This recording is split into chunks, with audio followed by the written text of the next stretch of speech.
네, 주시는 말씀은 요한복음 8장 31절에서 35절까지입니다. 신약성경 159쪽입니다. 요한복음 8장 31절에서 35절입니다. 우리 교독하도록 하겠습니다. 제가 먼저 읽겠습니다. 그러므로 예수께서 자기를 믿은 유대인들에게 이르시되 너희가 내 말에 거하면 참으로 내 제자가 되고, 그들이 대답하되 우리가 아브라함의 자손이라 남의 종이 된 적이 없거늘 어찌하여 우리가 자유롭게 되리라 하느냐.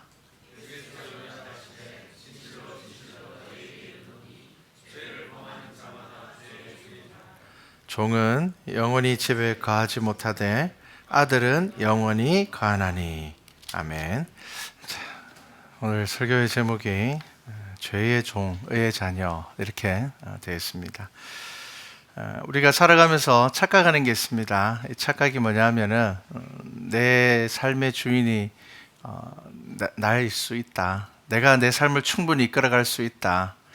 내가 마음만 먹으면 내 마음대로 할 수 있다 라고 생각을 하는데, 여러분 인생을 지나오면서 그리고 또 수많은 인생을 살아온 사람들이 자신의 삶을 돌아볼 때 하는 한결같은 고백이 뭐냐면은 내 삶인데 내 뜻대로 살지 못했다라는 것입니다. 어렴풋이 이것을 느끼는 분들도 있을 것이고, 또 확실하게 나의 삶의 주인은 내가 아니구나 라고 고백하시는 분들도 있을 거라 생각을 합니다. 자, 유대인들에게 아브라함의 자손이라는 말은 대단한 자부심을 드러내는 말입니다. 나 아브라함의 자손이야. 야, 우리는 아브라함의 자손이야 라는 것은 이제 주위의 건동 지역에 있는 다른 민족들에 비하여서 자신의 혈통을 나타내는 말이고요.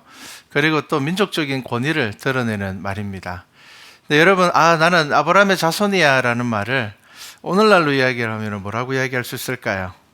나 교회 다니는데, 아마 그런 말이 될 것 같습니다. 유대인들이 나는 아브라함의 자손이야 라고 이야기를 하는 그 말 뜻에 들어있는 의미가 뭐냐면은 나는 당연히 구원받을 건데, 나는 특별한 사람이기 때문에 나는 구원받는 사람인데 라는 의미를 가지고 있다라면은, 오늘날 저와 여러분이 나 교회 다니는데 라고 이야기를 하는 그 말 속에 나는 교회 다니니까 당연히 구원받을 거야 라는 의미를 가지고 있다라면은, 오늘 말씀을 여러분들이 묵상하시면서 다시 한 번 더 생각해 보시기 바랍니다. 유대인들은 이렇게 생각을 했습니다. 아브라함이 천국 문 앞에 있다가 아브라함의 후손들이 오면은 그 후손들을 천국으로 데려다 보내준다라고 생각을 했습니다. 물론 그것은 그들의 일방적인 생각입니다. 혈통주의입니다. 왜냐하면은 아브라함이 하나님으로부터 약속을 받았기 때문에 당연히 우리는 아브라함의 후손이니까 좀 어떤 특별한 권력이 혹은 특별한 이유가 더 있어서 우리는 하나님의 나라에 갈 것이다 라고 생각을 했습니다. 그런데 예수님께서는 그러한 유대인들에게 분명하게 이야기를 합니다. 너희들은 영적인 위기에 처해 있고 그 위기가 바로 죄의 문제라, 그렇게 말씀하셨습니다. 그런데 이 죄의 문제 안에는 교만이 들어있었습니다. 그러니까 유대인들이 예수님에게 우리는 아브라함의 자손이라서 종이 된 적이 없는데 왜 우리를 자유하게 한다라고 이야기를 하느냐, 그렇게 이야기를 하는 것입니다. 자, 그들은 스스로 자유자다, 우리는 자유롭다, 우리는 아브라함의 자녀로서 자유롭다라고 표현을 했지만, 예수님께서는 그들을 향하여서 뭐라고 이야기를 했는가 하면은 너희들은 지금 죄의 종이다, 그렇게 이야기를 했습니다. 자, 유대인들은 그걸 인정하기가 참 어려웠습니다. 물론 유대인들도 자기들 스스로 생각하기에 우리 유대인들은 다 깨끗해, 우리는 다 완벽해, 그렇게 생각하지 않았습니다.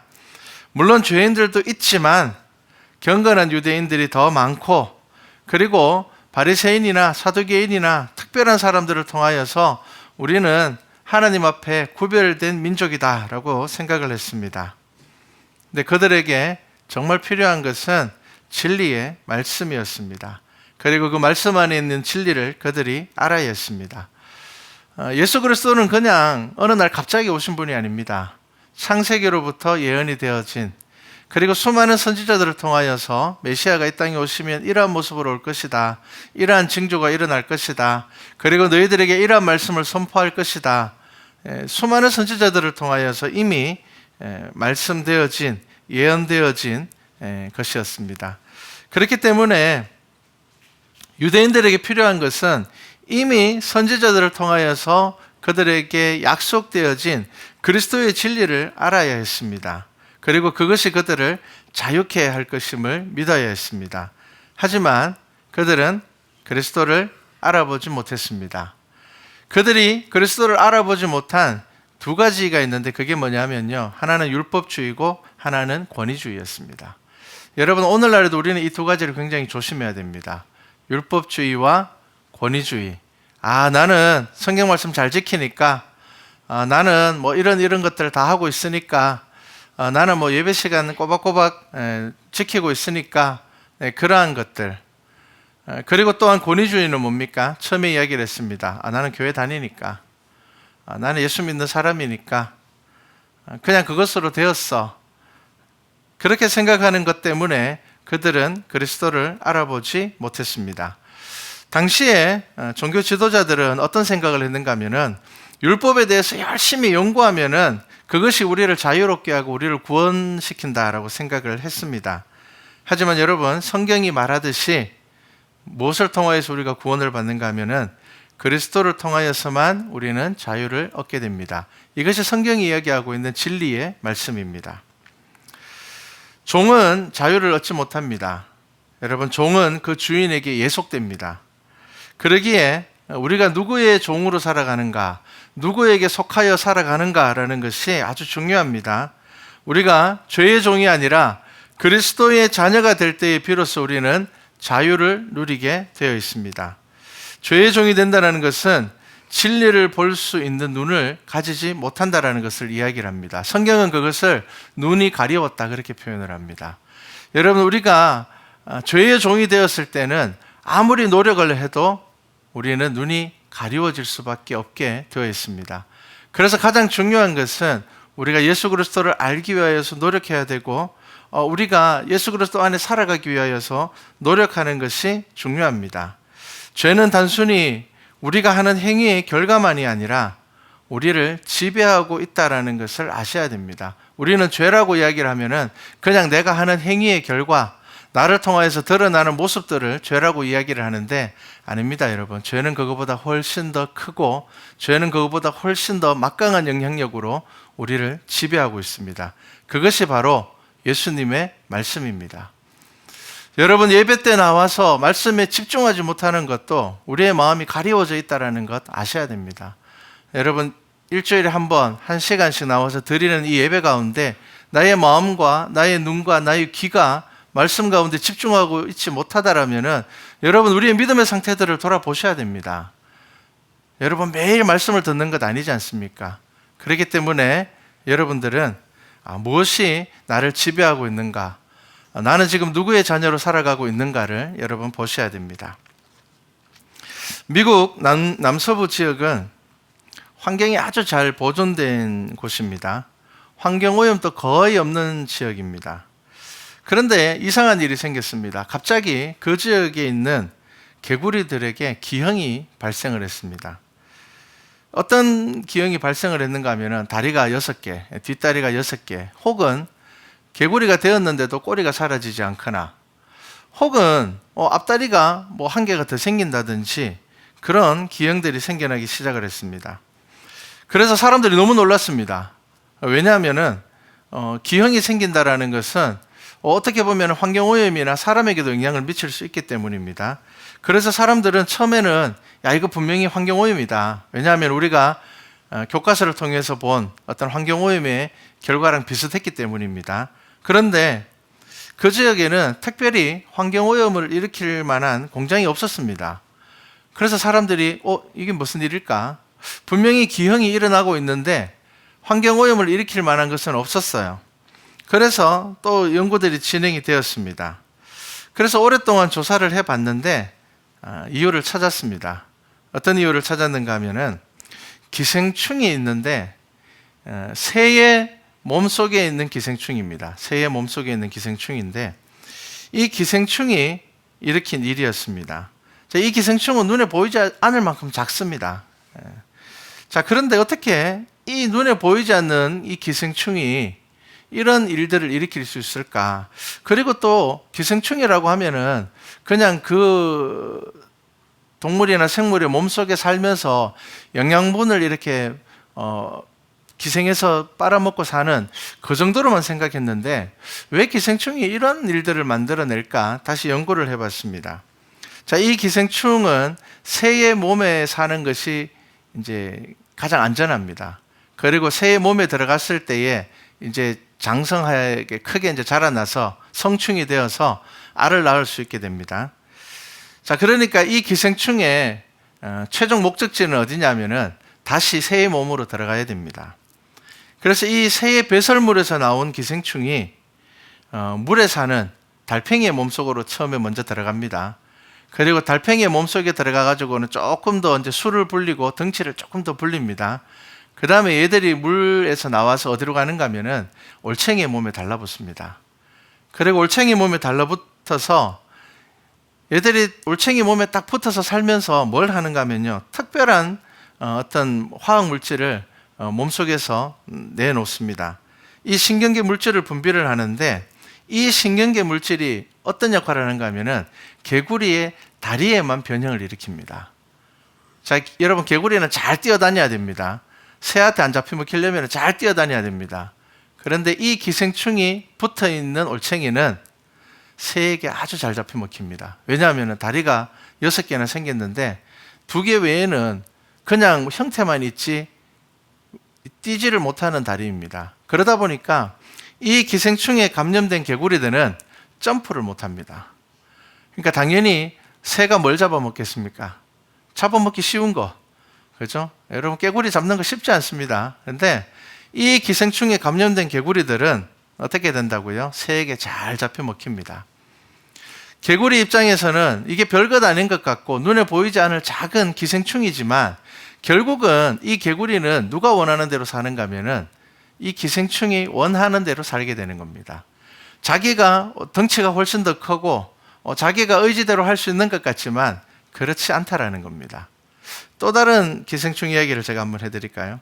개미에게 기생하는 기생충이 있습니다. 그런데 이 기생충은 어떤 역할을 하는가 하면은 이 개미는 원래 까만 개미입니다. 까만 개미고 이 개미가 사는 나무도 검은색입니다. 그러니까 까만 개미가 검은 나무에 기어다니면 잘 안 보이겠죠. 그런데 이 기생충이 개미에게 딱 들어가면은 이 개미의 엉덩이가 빨갛게 되면서 커집니다. 누가 이 개미를 잡아먹느냐? 빨간 열매를 잡아먹는 새가 이 개미를 잡아먹습니다. 자기는 몰라요. 자기 몸에 있는 기생충은 그냥 별것 아닌 거라고 생각을 하지만 결국은 누구 뜻대로 살아가게 되느냐? 기생충이 원하는 대로 살아가게 된다는 겁니다. 그러면 우리는 이렇게 생각할 수 있습니다. 아유, 곤충이나 개구리 같은 것은 지능이 낮기 때문에 이 기생충이 원하는 대로 사는, 이 단순하니까 그렇지 않겠느냐? 그렇지 않습니다. 여러분, 사람에게 사는 아주 무서운 기생충이 하나 있습니다. 이게 남수단 지역에 가면은 선교사님들이 이 기생충 때문에 고생을 많이 합니다. 이 기생충은 사람 몸에서 자라는데 1m 이상 자랍니다. 1m 이상이나 자라나는데 이 기생충의 이름이 뭐냐면은 메디나충이라는 겁니다. 근데 국수처럼 그 정도 굵기가 되는데 1m 가까이 사람 몸에서 자라납니다. 그런데 이 기생충이 그 남수단 지역에서 별명이 뭐냐 하면 불뱀입니다. 그래서 일부 성경학자들은 출애굽했던 이스라엘 백성들이 광야에서 만난 불뱀이 바로 이것이다라고 이야기를 하기도 합니다. 왜 이거를 불뱀이라고 이야기를 하는가 하면요, 이 기생충이 몸속에서 살 때는 잘 모릅니다. 그런데 이 기생충이 이제 성충이 되어서 알을 낳아야 되면 물에다가 알을 낳아야 되거든요. 근데 사람은 물에 살지 않잖아요.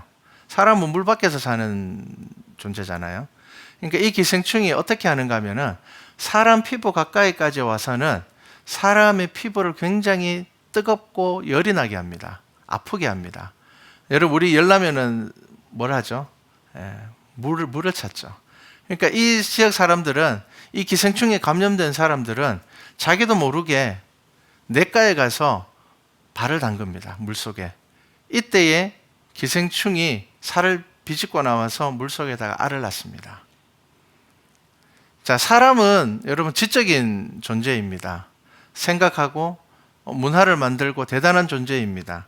아예 기생충이가 아무것도 아닌데 이 뜻대로 사람이 끌려갈까? 그런데 그렇지 않습니다.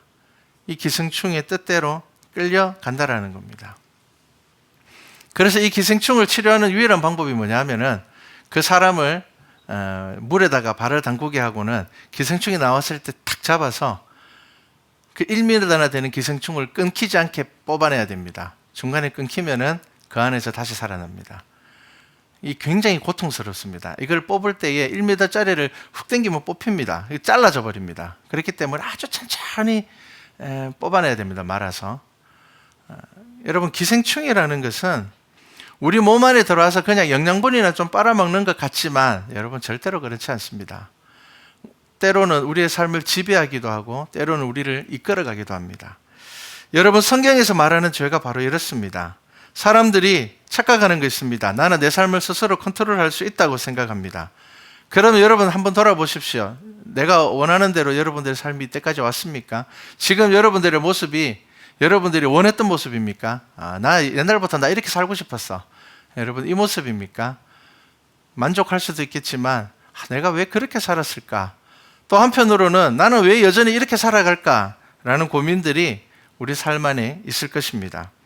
여러분, 죄가 들어오게 되면은 인간은 죄에 끌려가게 되어 있습니다. 우리 스스로 죄를 이길 수 없다라는 것이 성경이 분명히 우리에게 이야기하고 있는 말씀입니다. 그래서 인간은 문명 가운데서 도덕적이거나 윤리적인 여러 기준을 만들어서 사람을 가르치고 사람을 변화시키려고 했지만 그것은 불가능하다라는 것을 깨닫게 되었습니다. 예전에 교도소에서 사역을 하시는 목사님께서 이런 이야기를 해주셨습니다. 이제 큰 교회의 부목사님이셨는데 이제 그 교회에서 가까운 곳에 있는 교도소에 이제 목사님을 파송해서 주중에 이제 상담 사역을 하고 있었습니다. 그런데 이 목사님이 이제 이 교회에 부목사로 부임을 해서 이 교도소 사역을 맡게 되었어요. 이 목사님이 밤잠이 안 오더래요.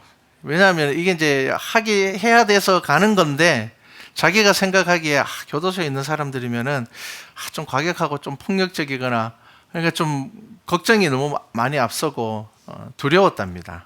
그런데 막상 교도소에 가서 그 사역을 시작하면서 이 목사님이 느낀 게 뭐냐 하면은 지극히 극소수의 몇몇 사람들을 빼고는 다 정상적인 사람들이라는 거예요. 만나서 이야기를 해보고 상담을 해보니까 이 사람들이 왜 교도소에 왔지라는 생각이 드는 사람들. 그러니까 몇몇 사람들은 성격에 문제가 있거나 혹은 좀 판단하는 것에 문제가 있어서 과격한 범죄를 저지르거나 통제가 되지 않는 사람들이 있는데 대부분의 사람들은 밖에 있는 사람들이랑 별 차이가 없는 사람들이라는 거예요. 그러니까 상담을 하면서 야, 이상하다. 왜 이 사람들이 이렇게 죄를 짓고 왔을까? 그런데 또 더 놀라는 게 뭐냐면요. 죄수들 스스로도 내가 왜 그런 죄를 지었는지 나도 잘 모르겠다. 내가 그때 왜 그랬는지 잘 모르겠다. 그런 이야기를 하고 후회를 하는데 중요한 것은 그렇게 후회를 했던 사람이 나가서는 대부분 다시 들어온다라는 겁니다. 다시 들어온다라는 거예요. 그래서 이 교도소 사역을 이제 이 목사님이 10년 정도 이렇게 더 하면서 느낀 게 있는데 처음에 교도소 한번 들어와서 딱 돌이켜서 끊지 않는 사람들, 두 번째 들어오는 사람들은 대부분 다 세 번째 들어온다라는 겁니다. 그러니까 처음에 한번 들어왔을 때 자기의 삶을 딱 돌이키고 나 이거 잘못 살았구나, 이것 아니구나 라고 생각하는 사람들은 딱 끊게 되는데 두 번째 들어오는 사람은 반드시 세 번, 네 번, 다섯 번 들어오게 된다라는 겁니다. 그러면서도 그들이 하는 이야기가 그겁니다. 끌려간다라는 겁니다. 내가 왜 이러는지 모르겠다라는 겁니다. 죄를 짓고 나면 후회한다라는 겁니다. 잡혔을 때 후회한다라는 겁니다. 그러면서 나는 그러고 싶지 않았는데, 나는 이렇게 살고 싶지 않았는데, 나는 새롭게 살고 싶었는데 그것이 안 된다라는 겁니다. 여러분, 죄는 우리가 컨트롤할 수 있는 게 아닙니다. 그러면 죄 지을 사람 아무도 없을 겁니다. 왜냐하면 죄가 잘못됐다라는 걸 우리 모두가 도덕적으로 알기 때문입니다. 여러분, 죄는 저와 여러분들의 삶을 이끌어가고 지배하게 됩니다. 그것에서 빨리 돌이키지 않으면은 우리는 죄쯤이야.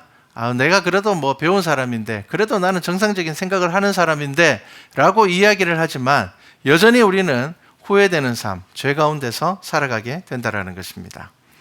자, 여러분 사도행전 3장 19절에 보면 이런 말씀이 있습니다. 그러므로 너희가 회개하고 돌이켜 너희 죄 없이 함을 받으라. 이같이 하면 새롭게 되는 날이 주 앞으로부터 이를 것이요. 이렇게 말씀하고 있습니다. 회개하고 그 다음 뭐라고요? 돌이켜. 이렇게 이야기를 하고 있습니다. 여러분 회개함으로 저와 여러분들의 삶이 돌이켜지지 않으면은 늘 아는 죄에 빠지게 되고 늘 실수하는 것에 또 실수하게 되고 나 이렇게 살지 않았으면 좋겠어라고 생각하는 그 삶을 늘 반복해서 살아가게 된다는 것입니다. 여러분 온전한 회개는 돌이킬 때에 시작됩니다. 사람들은 살면서 특별한 일을 통해서 자신의 삶을 돌아볼 기회들을 몇 번씩 가집니다. 어느 순간 내가 그냥 이렇게 살아도 될까? 나 이렇게 살면 안 될 것 같은데 후회를 합니다. 그런데 어떻습니까? 그 기회가 왔을 때에 삶을 돌이키는 사람들은 아주 극소수입니다. 잠시 고민하다가 혹은 잠시 멈춰져 있다가 그냥 예전과 동일한 삶을 살아가게 됩니다. 대부분의 사람들이 이러합니다. 여러분 스스로 돌이키는 회심은 오래가지 못합니다. 회심은 옮겨진다는 의미입니다. 잘못된 것을 떠난다는 의미입니다. 물론 회심은 중요합니다. 하지만 회심은 소극적인 자세이고요. 적극적인 자세는 내가 회심함과 동시에 진리를 찾는 삶을 살아야 됩니다. 그냥 회심해서 멈춰버리면 아무것도 되지 않습니다. 다시 제자리로 돌아갑니다. 여러분 성경에서 말하는 적극적인 회심은 회개를 통한 그리스도를 삶의 주인으로 믿는 것입니다. 이것이 바로 변화되는 삶의 출발이 된다는 것입니다. 예수님께서 아주 비유로 적절하게 설명을 해주셨습니다. 마태복음 12장에 보면 마지막 때 심판 때에 대한 비유를 하시면서 이런 말씀을 하셨습니다. 더러운 귀신이 사람에게서 나갔다가 마땅한 곳을 찾지 못하고 다시 원래 있던 곳으로 오니 그 집이 비고 청소되고 수리되었거늘 이에 가서 저보다 더 악한 귀신 7을 데리고 들어가서 그 사람의 나중 형편이 전보다 더욱 심하게 되었느니라.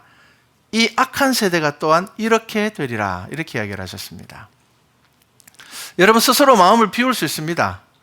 스스로 도덕적이거나 윤리적으로 혹은 스스로 명상이나 이런 것을 통해서 자기 마음을 비울 수 있습니다. 그런데 여러분 중요한 것은 그 비워진 마음을 진리로 채우기 위해서 노력하지 않으면은 여러분 그 사람의 형편이 나중에 더 안 좋게 된다는 겁니다. 왜 그런 줄 압니까? 스스로도 포기하기 때문입니다. 나 예전에 해봤는데 안 되더라. 나 예전에 마음 잡고 살아보려고 했는데 안 되더라. 어차피 뭐 그래. 내가 그렇지 뭐. 어차피 사람은 안 되는 거야. 사람은 그냥 사는 거야. 변하지 않는 거야.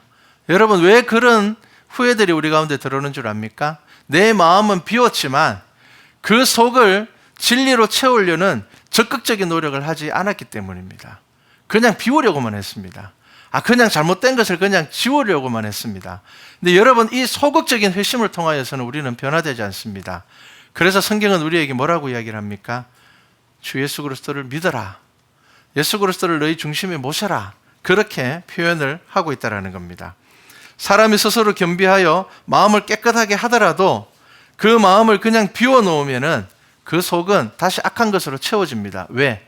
내가 죄 가운데 있을 때 나의 잘못된 삶의 모습들이 이미 익숙해졌기 때문입니다. 언제든지 다시 돌아올 수 있기 때문입니다. 그래서 빈집은 오래가지 않습니다. 진리로 그 안을 채우지 않으면은 다시 예전의 삶으로 돌아가게 된다는 것입니다. 그래서 우리는 나 뭐 노력해봤는데 안 되더라. 별거 없더라. 왜 그렇게 이야기를 합니까? 비우기만 하고 진리로 채우려고 노력하지 않았기 때문입니다. 여러분 비우셨으면은 그리스도의 말씀으로 채우기 위해서 노력하셔야 됩니다. 여러분 그냥 비우기만 했다고 내가 주의 자녀 되는 것 아닙니다. 우리가 신앙생활하면서 종종 이런 착각에 빠집니다. 저 죄를 이제 끊었습니다. 제가 안 좋은 습관을 끊었습니다. 제가 제 삶 가운데서 안 좋은 부분을 제하여 버렸습니다. 저는 이제 새 사람이 되었습니다. 아닙니다, 여러분. 그것은 그냥 비운 겁니다. 그 다음 해야 될 게 있습니다. 채워야 됩니다. 무엇으로 채워야 됩니까? 여러분 그리스도의 진리로 채우셔야 됩니다. 거룩한 습관들을 여러분들 삶에 들이셔야 됩니다. 여러분들 삶 가운데 기도하는 습관들을 들이셔야 됩니다. 여러분, 내가 안 좋은 것 하던 것 끊어버렸다고 해서 그 시간 비워놓으면 안 됩니다. 그 시간을 여러분 말씀을 묵상하시고 가족을 위해서 기도하시고 내 삶의 미래를 위해서 비전을 가지는 시간으로 채우셔야 됩니다. 그거 채우지 않으면은 예전으로 다시 돌아가게 된다라는 것입니다. 여러분, 나의 의지로, 우리의 의지로 우리의 인생을 이끌어갈 수 없다라는 성경의 말씀을 기억하시기 바랍니다. 스스로 뜻대로 된다는 생각이 바로 실패할 수 있는 길입니다. 하나님이 있음을 믿는다면, 적어도 여러분들이 그렇게 생각을 한다라면은 내 삶을 하나님께서 이끌어갈 수 있도록 여러분들 삶 안에서 매일의 결단들이 있어야 한다는 것입니다. 그러한 결단들이 없다라면은 여러분들의 마음은 그냥 비워져 있는 겁니다. 그냥 비워져 있는 겁니다. 여러분은 비워져 있으면은 시간이 지나면 나의 인내가 떨어지게 되면은 예전에 나의 익숙한 것들이 다시 그 자리를 채우게 된다라는 겁니다. 여러분, 비웠으면은 여러분 적극적으로 그 자리를 하나님의 것으로 채우기 위해서 노력하시기 바랍니다. 여러분, 우리는 죄의 종으로 살아서는 안 됩니다. 예수 그리스도를 믿는데 죄의 종으로 산다라는 것은 맞지 않는 이야기입니다.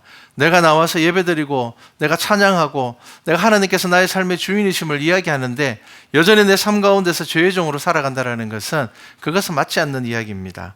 우리는 의의 자녀로, 주의 자녀로 살아야 합니다. 로마서 9장 8절에 곧 육신의 자녀가 하나님의 자녀가 아니요 오직 약속의 자녀가 씨로 여김을 받느니라. 요한일서 4장 4절에는요 자녀들아 너희는 하나님께 속하였고 또 그들을 이기었나니 이는 너희 안에 계시니가 세상에 있는 자보다 크심이라. 이렇게 말씀하고 있습니다. 여러분, 주의 자녀가 되었다라는 것은 여러분들의 마음이 비워져 있는 것이 아니라 그 속에 예수 그리스도의 말씀이 채워져 있어야 한다라는 것입니다. 여러분, 그냥 비우는 것에 만족하지 마십시오. 비우는 것에 만족하면은 예수님의 비유처럼 나중 상황이 더 안 좋아질 수 있습니다. 더 나쁜 것들이 들어올 수 있게 됩니다. 뭐 해도 안 되는데 이러한 자포자기는 사단에게 좋은 먹이가 된다라는 것입니다. 성경은 우리가 하나님께 속하였다고 말합니다. 하나님께 속한 우리는 죄의 종이 아니라 주의 자녀로 살아야 됩니다. 하나님이 기뻐하시는 삶을 우리가 살아야 한다라는 것입니다. 여러분, 죄를 이겨내기 위하여서 결단하시기 바랍니다. 여러분, 삶의 환경을 바꾸고 생각을 바꾸고 행동을 바꾸어서 내가 생각해도 지난 한 주간 난 참 가치 있게 살았어. 여러분, 이것이 있어야 됩니다. 여러분, 10년 전에 20년 전의 일들은 내가 후회할 수 있다 하더라도 이미 지나가 버리는 일이기 때문에 후회할 수 있다 하더라도 한 주 전의 일, 나의 한 주의 삶이 후회되어서는 안 될 것입니다. 여러분, 한 주의 삶은, 나의 한 달의 삶은 여러분 가치 있게 살았구나, 그렇게 고백할 수 있어야 됩니다. 하나님은 우리가 그 지음받은 대로 존귀하게 살기를 원하십니다. 저와 여러분은 존귀하게 살 수 있는 사람들입니다. 우리 그리스도를 우리 마음 가운데 품었을 때에 우리는 주의 자녀로 살아가게 될 것입니다. 이렇게 주의 자녀로 자녀답게 살아가는 우리 말씀과 찬양교회 성도 되기를 주님의 이름으로 축복합니다.